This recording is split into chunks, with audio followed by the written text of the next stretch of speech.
Eastern ப்ரொவின்ஸ்ல வாழும் தமிழ் பேசும் முஸ்லிம்கள் தமிழ் மக்கள்கிட்ட ஒரு வேண்டுகோள் என்னண்டா, இவ்வளவு காலம் நீங்கள் ஏமாந்தது போதும். ரவுஃப் ஹக்கீம் புதுசா கூப்பிட்டார் அவரோட பஸ்ல ஒன்போர்ட்ல ஏற சொல்லி, சுருக்கா ஏறிக்கோங்க இல்லாட்டி உங்களை விட்டுட்டு போறாராம், விழுந்துடுவாராம்.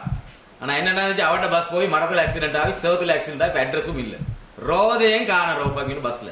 இந்த மாதிரி ஒரு அரசியல் தலைவர் எங்களுக்கு தேவையா? இவ்வளவு காலம் முஸ்லீம்களை வச்சு உரிச்சு உரிச்சு திண்டாரு, அந்த தைரியம் இல்ல. ரவுஃப் ஹக்கீமை கண்டா நாளுக்கு மாட்டீரு வணங்குற. ஏன்? அவர் ஒரு சாதாரண சர்வசாதாரண மனுஷன்.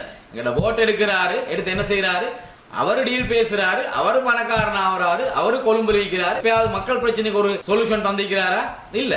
அவர் எப்பயும் பவர் அளிப்பாரு. இப்பயும் என்ன முதலாவது நேத்து பிரச்சனை சொல்றாரு, அனுரகுமார ஜனாதிபதி நாங்க அவரு கூப்பிட்டா நாங்க யோசிச்சு பாக்குறோம் சேர்ந்து அவரோட. நீங்க எப்பயும் செஞ்சது தானே. இதுக்கு சொல்றேன் என்னன்னா, இங்கிலீஷ்ல சொல்லுவாங்க அந்த இலிசிட் ரிலேஷன்ஷிப். கண்ட இவனோட போய்த்து உட்காரு அந்த வேலை. அது யாரு இவருன்னு பாக்குறல, தனக்கு வாசியா, தனக்கு மினிஸ்ட்ரி கிடைக்குதா, தனக்கு ஏதாவது சாப்பிட போட்டுக்கொள்ளலுமா, அவனோட போய்த்து உட்காரு. அந்த இந்த ஆட்சியில் அது கிடைக்க சான்ஸ் இல்ல ஹக்கீம் அவர்கள். அதோடு மக்களை மாத்திர மத்தவர் பறக்க இயலாத மயில் ஷாட் பாத்தீங்க. அவர் என்ன செய்யறாரு, அவரும் அதை தான் சொல்றாரு. அவரும் மக்களை மாத்திர மக்களோட ஓட்டு எடுத்துட்டு போய் அவரும் அதை தான் செஞ்சுட்டு இருக்கிறாரு. அவர் என்னன்னா, இதுக்கு இருந்தாரு இண்டஸ்ட்ரியல் காமர்ஸ் மினிஸ்டரா மொத்த நாட்டுக்கும் ஸ்ரீலங்காக்கு. ஆனா அவர் இண்டஸ்ட்ரியல் காமர்ஸ் மினிஸ்டரா எங்க இருந்தாரு, அவரோட ஆசனைக்கு தான் இருந்தாரு, அவரோட ஏரியாவுக்கு தான் செய்யறாரு. சரி, அவரோட மக்களுக்கு செய்யறாரு, அவரோட சந்தை 13 ரூபாய்க்கு வெல்றது வேற. நீங்க கொழும்புல கேட்கணும்.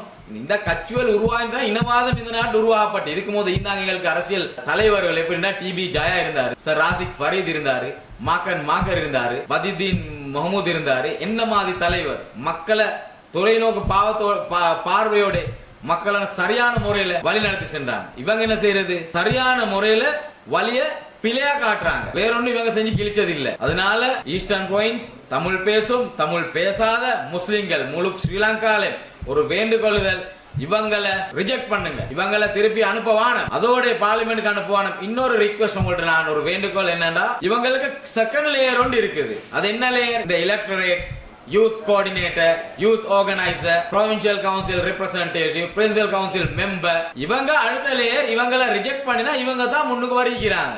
சோ அந்த லேயரே ஒரே வெட்டா வெட்டிடுங்க, ஆலமரத்தை வெட்டின மாதிரி. அதோட இந்த கரப்டட் செட் அப்படியே கீழே விழுந்துடும். உங்களோட பிள்ளைகளுக்கு ஒரு எதிர்காலம் வரும். இதுதான் உங்கள்ட்ட எனக்கு செய்ய உள்ள ஒரு ரிக்வெஸ்ட்.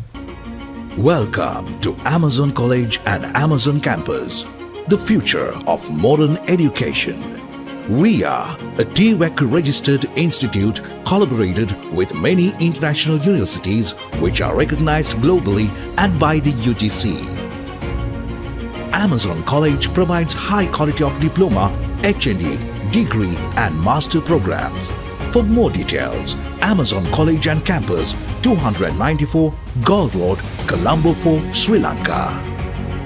Visit www.amazoncollege.lk.